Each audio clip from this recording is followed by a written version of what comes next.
अरे मिश्रा जी, हम आ रहे हैं ना 10 मिनट में। काहे आप इतना परेशान होते हैं? आपका पड़ोस में ही हम दूध दे रहे हैं मैडम जी।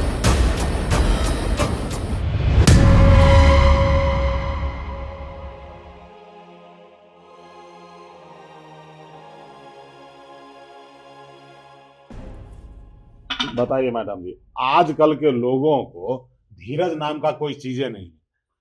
मैडम जी, मैं बोल रहा था कि आज हमारा महीना लग गया, तो कल हम आएंगे ना दूध देने, तो हिसाब किताब करके जरा पैसा दे दीजिएगा। हाँ, हाँ, आप फ़िक्र मत कीजिए, मैं कल हिसाब पूरा कर दूँगी। ठीक है, चलता। जी। हाँ, चलो भैया। मिश्रा जी, हम आवत हैं। अरे! ये तो दूध वाले अंकल हैं जो हमारे घर दूध देने आते हैं। इनके गले में मेरे भैया की सोने की चेन।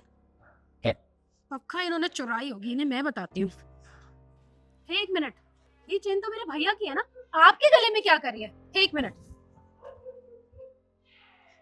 अंकल जी, आपको चोरी करते हुए बिल्कुल भी शर्म नहीं आई?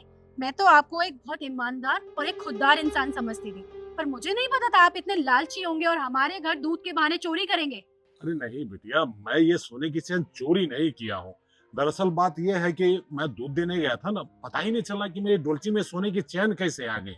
कोई भी चोर चोरी करके अपनी गलती एक्सेप्ट नहीं करता है। अरे डोलची में सोने की चेन कहाँ से आ जाएगी? आपने चुराई है। देखिए, मैं झूठ नहीं बोल रहा हूँ। मैं गया था मैडम जी से पूछने। मैडम जी, ये आपका चैन मेरे डोलची में गिर गया था, रख लीजिए। अरे पर मेरी चेन नहीं है ये, और जिसकी चेन है उसको जाकर दीजिए ना, मेरी नहीं है, अब लेकर जाइए इसे। अरे नहीं, मैं बोल रहा हूँ ना, मैं जब घर से चला था दूध की डोलची लेके, तो इसमें दूध ही था। अब आपको दूध देने के बाद जैसे ही वापस गया तो इसमें देखा सोने की चैन।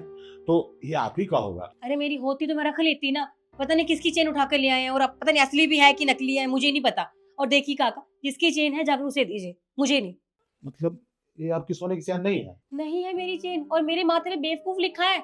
अगर इतनी महंगी चेन मेरी होती तो मैं रख लेती, मैं आपको क्यों देती? मैं पागल हूँ? जाइए, मेरी नहीं है ये। ठीक है, कोई बात नहीं। अब आपकी नहीं है। हाँ ठीक है।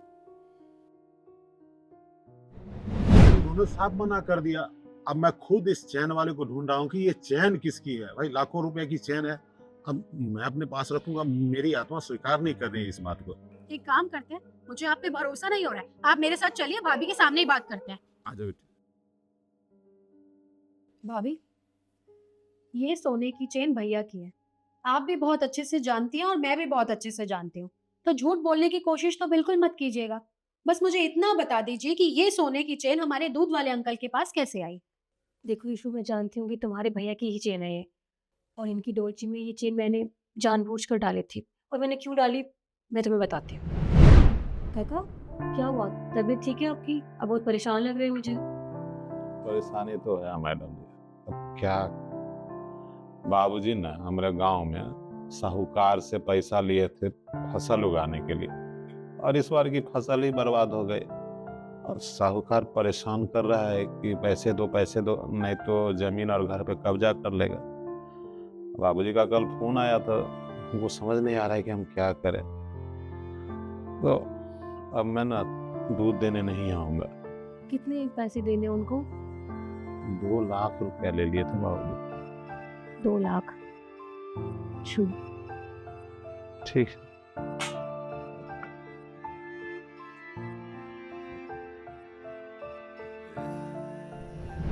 अब तुम खुद बताओ, इन्हीं पैसों की बहुत जरूरत थी। ये खुद तो बोलने वाले हैं नहीं, मैं इनको अच्छे से जानती हूँ।